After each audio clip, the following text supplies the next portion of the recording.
بسم الله الرحمن الرحيم. maanta waxaan ku soo laabanay dalka aniga iyo wafdi aan hogaaminayay way ka mid yihiin wasiiro xildhibaano walwadaana ka socda xafiiska madaxweynaha xafiiska ra'iisul wasaaraha wafdigaasi waxa uu kormeer ku tagay midowga Yurub magaalada Brussels ee dalkaasi Belgium waan lahayn wada hadallo aan la yeelanay ra'iisul wasaaraha dalka Belgium waan ka wada hadalnay sidii la isaga kaashan lahaa arrimaha amniga horumarinta dhaqaalaha la dagaalanka argagixisada iyo horumarinta federaaleynta oo dalkaasi ay u leeyihiin khibrad sidoo kale waxaan kulan dheer la yeelanay madaxa ugu sareeya midowga Yurub oo qaabilsan arrimaha dibadda iyo siyaasadda waxa kale oo la yeelanay shir madaxda midowga Yurub oo qaabilsan arrimaha horumarka arrimaha gargaarka arrimaha wax soo saarka oo ay ka mid yihiin kalluumaysiga sidoo kale waxaan la yeelanay shir ballaaran dhammaan safiirada midowga Yurub oo dhan u qaabilsan arrimaha amniga iyo siyaasadda waxa kale oo halkaas aan ka qayb qaatay shir aan anigu gudoominayay ay isugu yimideen dhammaan deeq-bixiyayaasha daneeya arrimaha Soomaaliya oo looga hadlayay arrimaha amniga gaar ahaan mashruuca kala guurka amniga ee dib u dhiska ciidanka iyo sidii dawladda Soomaaliyeed mustaqbalka dhow ula wareegi lahayd amniga waddanka oo dhan halkaas waxaan ku soo aragnay dawlado ka kala socda dunida oo dhan oo aaminsan Soomaaliya inay qorayso taariikh cusub Soomaaliya inay gedisay page cusub Soomaaliya inay leedahay fursad cusub oo aaminsan in caawinaadda hadda ay Soomaaliya caawinayaan ay ka duwan tahay caawinaadii hore maadaama ay aaminsan yihiin inay qayb ka noqonayaan taariikh cusub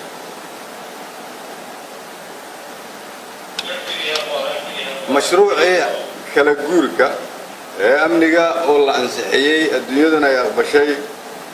iyadoo nagu hogaamiyo madaxweynaha jamhuuriyadda federaalka Soomaaliya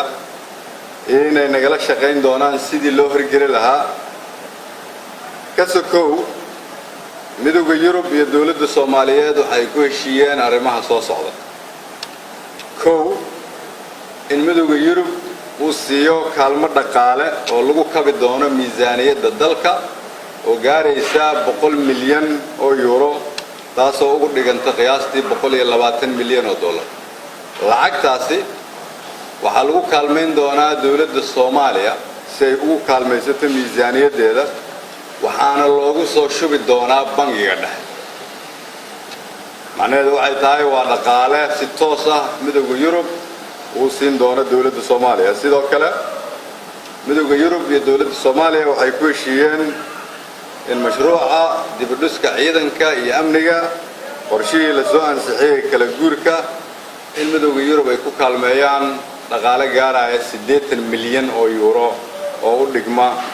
qiyaastii 100 milyan oo dollar sida maanta ay tahay sidoo kale waxaan ku heshiinay inay nagala shaqeeyaan arrimo ay ka mid yihiin horumarinta khayraadka gaar ahaan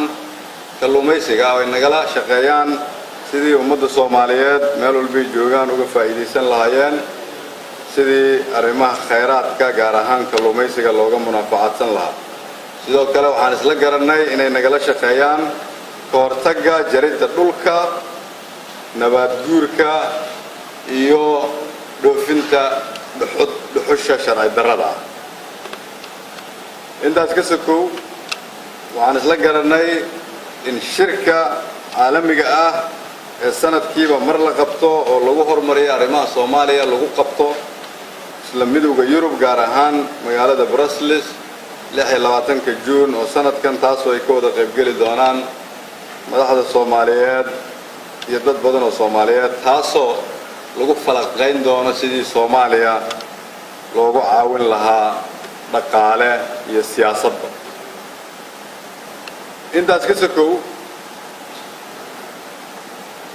waxaan ka qayb galnay shirar kale oo kala duwan oo ay ka mid ahaayeen inaan la kulannay safiirro ka soo jeeda Afrika, Caribbean-ka iyo Pacific-ka oo ku midoobay urur Soomaaliyana ay ka tahay xubin kuwaasoo iyaguna dareensan Soomaaliya inay gaartay meel aad u wanaagsan ballan qaadana inay garab istaagi doonaan dalka Soomaaliyeed. ugu dambeyntii waxaan aragnay dad badan oo Soomaaliyeed oo ah jaaliyadda Belgium iyo jaaliyado badan oo ka kala yimid Yurub oo dhan waxay soo raaceen dadkaasi baabuur iyo diyaarado qaarkood 7 saacadood iyo 8 saacadood ay soo socdeen si ay u tusaan dawladda Soomaaliyeed taageerada ay u hayaan waxa ka muuqatay yidiilo Soomaaliyeednimo iyo qaran jacayl waxay runtii igu dhaliyeen inaan dareemo dadka Soomaaliyeed sida ay u dareensan yihiin xataa markay ay joogaan qurbaha in dalkooda ay qayb ka noqdaan horumarkiisa. ugu dambeyntii safarkii aan ku tagnay dalka Belgium iyo wada shaqayntana dhex martay midowga Yurub iyo annagoo ah dawladda Soomaaliyeed waxaa ka muuqday geedi socod ah adduunyada inay Soomaaliya ka aaminsan tahay Soomaaliya cusub inay dhalatay ummadda Soomaaliyeed meel walba ay joogaanna waxaan ugu bishaaraynayaa in maadaama adduunyada ay sidaas naga aaminsan tahay innaguna kulligeen si aan uga faa'iideysano fursadda hadda aan idin sheegay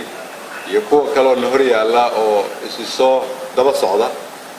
inaad nagala shaqaysaan midnimada iyo xoojinta qarannimada Soomaaliyeed.